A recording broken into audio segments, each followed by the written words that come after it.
पहिली प्रतिक्रिया माझी अशी आहे की मध्यंतरी 2 महिन्यापूर्वी काही ॲडमिनिस्ट्रेशनच्या अधिकाऱ्याने आम्हाला बातमी दिली होती की 5 टप्प्यामध्ये महाराष्ट्राच्या निवडणुका होतील आणि कोविडचं जे ढोंग धतुरं लावलं होतं त्याचंच कारण ते होतं.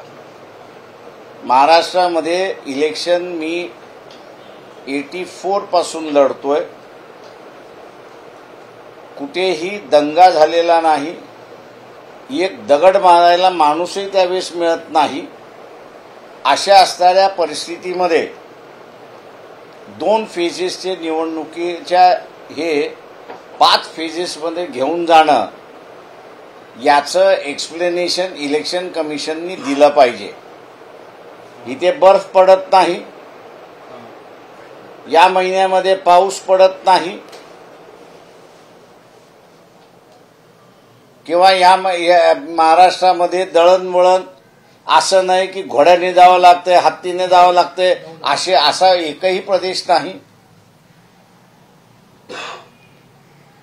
रिझर्व्ह पोलीस पाहिजे फोर्स तेवढा आहे. ॲडमिनिस्ट्रेशनचा स्टाफ आहे तोही या ठिकाणी आहे. आणि मग 5 फेजेसमध्ये का घेतला याचा असणारा खुलासा करावा. ॲडमिनिस्ट्रेशनने जे आम्हाला असणारा 2-3 महिन्यापूर्वी सांगितलं होतं, वॉर्न केलं होतं, ते आज अस्तित्वामध्ये आलेलं आहे. इलेक्शन कमिशनने स्वतःला एका चर्चेच्या घेऱ्यामध्ये घेतलं आणि अनेक जण आता विचारणार आहेत की शांतता महाराष्ट्र हा अशांतता इलेक्शन कमिशन करायला निघालेला आहे का.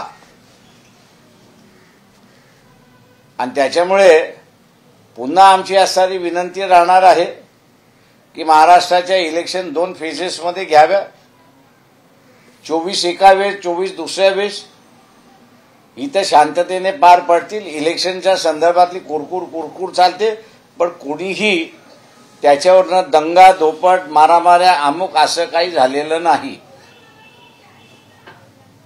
जे काही दंगा धोपट मारामाऱ्या झालेल्या आहेत ते निवडून आलेल्या आमदारांनी केलेले आहेत, उमेदवारांनी केलेल्या नाहीत. त्याच्यामुळे 2 फेजेसमध्ये ह्या निवडणुका आणाव्यात अशा रीतीचा आम्ही एक टेलिग्राम पक्षाच्या वतीने इलेक्शन कमिशनला पाठवणार आहोत. इलेक्शन कमिशनच्या आयुक्तांनी असं देखील म्हटलंय की विरोधकांची मागणी आम्ही ग्राह्य धरू शकतो, परंतु अनेक समस्या आहेत. काही ठिकाणी फेस्टिवल असतात, काही ठिकाणी दंगे होतात किंवा काही ठिकाणी अनेक कार्यक्रम असतात. त्याच्यामुळे 2 टप्प्यांमध्ये किंवा कमी टप्प्यामध्ये घेता येणार नाही म्हणून वेगवेगळ्या टप्प्यामध्ये. इथे महाराष्ट्रामधला असणारा होळीचा एकच सण मला वाटतं या महिन्यामध्ये आहे. त्याच्या पलीकडे नाही आणि तो कॉमन सण आहे मी असं म्हणतो. देशभराचा सण आहे तो. त्याच्या व्यतिरिक्त कुठलाही सण नाही. त्याच्यामुळे असणारा जे काही थातूर मातूर कारणं इलेक्शन कमिशनने महाराष्ट्राच्या निवडणुकीपुरती दिली आहेत ती मला वाटतं वस्तुस्थितीला धरून नाही. उलट इलेक्शन कमिशनने एका ठिकाणची तारीख 1 दिवसांनी पुढे ढकललेली आहे. एक सण लक्षात घेऊन असणारा पुढे ढकललेली आहे. त्याच्यावरनं इलेक्शन कमिशनच स्वतःला कॉन्ट्रडिक्ट करते अशी परिस्थिती आहे. अनेक दिवसांपासून इलेक्शन कमिशन सर्वांच्या टार्गेटवर असतं. अगोदर ठाकरे गटाचा निकाल असेल किंवा त्याच्यानंतर शरद पवार गटाचा निकाल असेल, इलेक्ट्रॉल बॉन्ड्स असतील आणि आता निवडणुकीचा कार्यक्रम असेल. कायम चर्चेत हे निवडणूक आयोग राहिलेला आहे गेल्या 2 वर्षांपासून. 2 वर्षापासून इलेक्शन कमिशन त्यांनी ज्या जबाबदाऱ्या घेतल्या नाही पाहिजेत, म्हणजे माझं म्हणणं आहे की इंटरनल पार्टी डिस्प्यूट याच्यामध्ये इलेक्शन कमिशनने पडता कामा नये. आणि माझ्या माहितीप्रमाणे असणारं कायदेशीर सुद्धा त्यांना असणारं बंधन आहे. पण दुर्दैवाने साधिक अलीचा निर्णय जो होता की ज्यावेळेस पॉलिटिकल पार्टी रजिस्टर्ड नसताना सुप्रीम कोर्टाने एक निर्णय त्यांनी दिला होता की व्हॉलंटरी ऑर्गनायझेशन इलेक्शन कमिशनकडे रजिस्टर्ड होतात म्हणून त्यांनी असं डिस्प्यूट द्यावं, असं जो काही निकाल होता त्यालाच अनुसरू नये असं मी त्या ठिकाणी मानतोय. आता इलेक्शन रिझल्ट निकाल झाले, त्यांनी असं फक्त महाराष्ट्राला वरती अन्याय करू नये, 2 फेजेसमध्ये घ्याव्यात एवढीच आमची मागणी त्या ठिकाणी राहणार आहे. सर, एक बहुत बड़ी मांग आप कर रहे हैं. चुनाव आयोग ने आज जो कार्यक्रम की घोषणा की है उसके बारे में हिंदी में बता दीजिए. तो मैं ये कह रहा हूं कि महाराष्ट्र में 5 फेजों की इलेक्शन लेने की कोई आवश्यकता नहीं है. मैं 1984 से यहाँ पे इलेक्शन लड़ रहा हूं. कहीं दंगा नहीं हुआ है, ना यहाँ पर बूथ कैप्चरिंग की कोई घटना है, ना यहाँ पर कैंडिडेट्स के अंदर आपस में झगड़ा हुआ है। लोग जो है वो इलेक्शन को शांतिपूर्वक करते हैं और सरकार को हमेशा मदद करते हैं। ऐसे स्टेट को 5 राज्यों में इलेक्शन करवाना, इसका मतलब यही संदेशा देना है कि महाराष्ट्र अब जो वॉलेटाइल बन चुका है, शांतिपूर्वक नहीं रहा है, तो ये जो इलेक्शन कमीशन मैसेज देना चाह रहा है ये गलत है और इसको हम लोग प्रोटेस्ट करेंगे और इलेक्शन कमीशन को विनती करेंगे, जो पुराना रिश्ता था महाराष्ट्र और इलेक्शन का कि 2 फेजेस में होता था, वो 2 फेजेस में ही इलेक्शन पूरी करे, ऐसे हम लोग को विनती करने वाले हैं। सर, लेकिन चुनाव आयोग ने पूरे देश का कार्यक्रम जो है जाहिर कर दिया है, उसके बारे में ये बदलाव किए जा सकते हैं क्या? इलेक्शन की डेट जो है वो 2 फेजेस में हमेशा किए जा सकती है, ऐसा नहीं है कि नहीं है, क्योंकि उन्होंने सिर्फ अभी अनाउंसमेंट किया है, नोटिफिकेशन नहीं निकला है, नोटिफिकेशन के अनाउंसमेंट के बाद निकलेगा। तो उम्मीद है कि हम लोग शाम तक जो है वो टेलीग्राम इलेक्शन कमीशन को भेजेंगे और या वेबसाइट पे उनके अपील करेंगे उनको कि वो दो फेजेस में करे, क्योंकि वही मेरे ख्याल से एक शांतिपूर्वक स्टेट की जो इमेज है वो बरकरार रखनी चाहिए, ऐसा हम लोग को लगता है।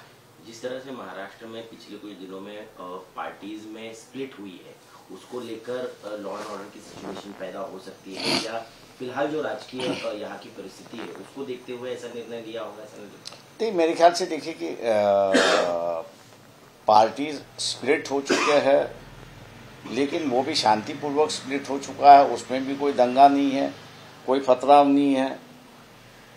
म्यूचुअली जो ऑफिसेस है उस म्यूचुअली ऑफिसेस का जो है हम नहीं लेंगे करके कहा गया है। तो ऐसे शांतिपूर्वक माहौल में जब पार्टियों का स्प्लिट होता है और ऑफिसेस और उनकी संपत्ति का भी शांतिपूर्वक स्प्लिट होता है, तो मैं मान के चलता हूं कि आगे भी कुछ नहीं होगा। इसलिए ये जो मन में डर बैठा है या इलेक्शन कमीशन महाराष्ट्र को उत्तर प्रदेश के तौर से देख रही है, नजरिए से देख रही है, ये गलत है, मैं मानता हूँ।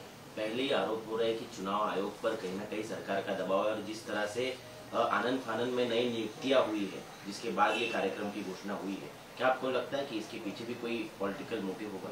देखिए, मैं ये कहूँगा कि किसी के पीछे भी पॉलिटिकल मोटिव हो, लेकिन ऑपोजिशन पार्टी जो है उनको जो चाहिए वो बात वो इलेक्शन कमीशन के सामने रख सकती है।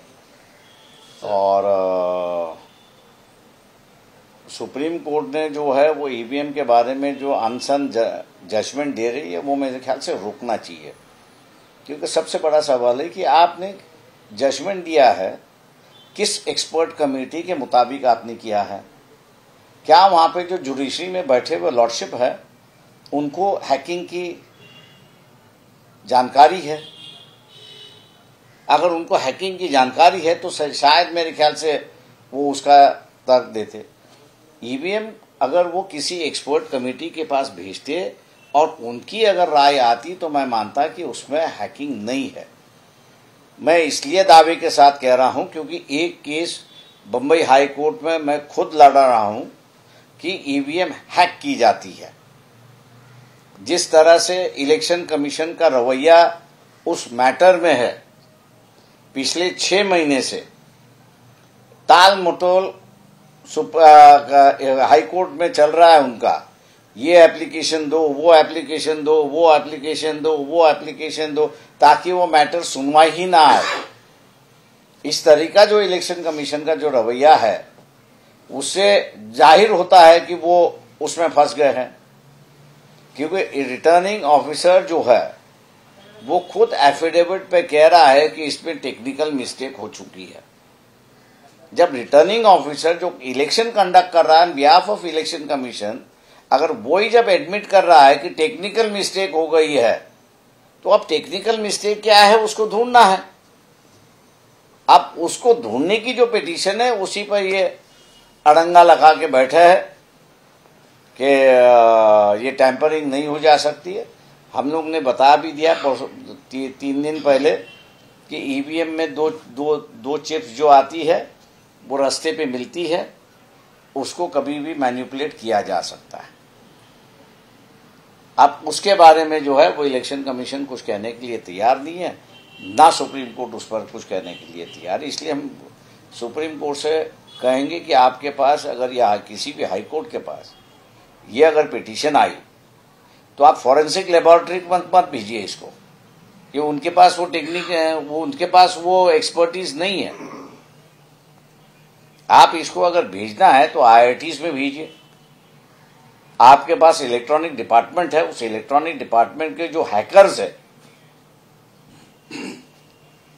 या आप किसी एक यूनिवर्सिटी को अपॉइंट करिए कि जिसके पास up to date IT department है, आप उसको भेजिए और उनका रिपोर्ट लीजिए। सुप्रीम कोर्ट खुद कैसे सर्टिफाई कर रहा है नहीं, ये नहीं हो रहा, ये नहीं हो रहा, ये गलत है पूरी तरह के सुप्रीम कोर्ट का डिसीजन देना, ऐसा मैं मानता हूं। These are technical issue and Supreme Court should take the help of the technical persons to understand this issue and then give a judgment. Sir Hindi जागावाटपांची चर्चा कुठपर्यंत आली, कारण की काल महाविकास आघाडीची बैठक झाली। मला त्याच्यातलं काहीही माहिती नाही। आमच्याकडचे असणारे प्राध्यापक धैर्यवान फुंडकर बोलतायत ते आणि कमिटी असं ते डिसाईड करणार आहे, त्याच्यामुळे मी त्याच्यामध्ये लक्ष घालत नाही। भारत जोडो यात्रा मुंबईत आहे, उद्या सभा देखील आहे। नाना पटोलेंनी असं म्हटलंय की तुम्हाला देखील आमंत्रण दिले, तुम्ही उद्या सभेला जाणार आहात का शिवाजी पार्क? ते आम्ही असं त्याच्यामध्ये त्यांनी निमंत्रण दिलंय, ते निमंत्रण आम्ही स्वीकारलेलं आहे। त्याच्यामध्ये आता त्यांच्याकडून पुढचं काय होतं हे आम्हाला माहित नाही अजून। सर, जो जानकारी हमें बताई जा रही है उस हिसाब से महाविकास आघाड़ी के बैठक में सभी नेताओं ने आपको 4 सीटों का प्रपोजल दिया हुआ है, जिसमें सर धुले है, रामटेक है, अकोला है और मुंबई की 1 सीट है। सवाल ऐसा है उसमें कि कल की जहां तक मुझे पता चला है, महाराष्ट्र मतलब वंचित बहुजन आघाड़ी की महाराष्ट्र कमेटी की बैठक हुई। उस बैठक में उन्होंने सीधा कहा कि हम 4 सीट पर नहीं ले रहे, आप अपना प्रस्ताव आपके पास रखिए और लेना है तो हमने जो दिया है उस पर बात कर लीजिए। बिना बात करते हुए अगर आप देने के लिए तैयार हो तो उन्होंने कहा कि भैया आप जो है उस पर फैसला कर दीजिए। तो जहां तक महाराष्ट्र कमेटी की बात है, जहां तक मैं जानता हूं कि उन्होंने उसको ना किया है समय मान। तो आपने ये जो प्रपोजल है उसे सवाल ऐसा है कि मुझे नहीं है, कमेटी का प्रपोजल है। मेरे ख्याल से कल ही उनका बयान आया था, तो उस बयान पे और वो दोनों देखेंगे, इसलिए मैं कुछ टिप्पणी नहीं करना चाहता। Thank you. Sir, Rahul Gandhi को लेकर कल जो उनकी मोर्चा होने वाला है शिवाजी पार्क में, उसको लेकर बताया है नाना पटोले जी ने कि आपको न्योता दिया गया है, तो क्या कल आप उनके राहुल गांधी के कार्यक्रम में शामिल होंगे, मोर्चे में शामिल होंगे? कमेटी जो है डिसाइड करके बताएगी, कमेटी जो कहेगी वो मैं करूंगा। जाना है तो जाऊंगा, उन्होंने कहा नहीं जाना है तो नहीं जाऊंगा। सर, कब तक ते त्यांचा निर्णय आहे राजा, तुम्ही मला कशाला हे करताय?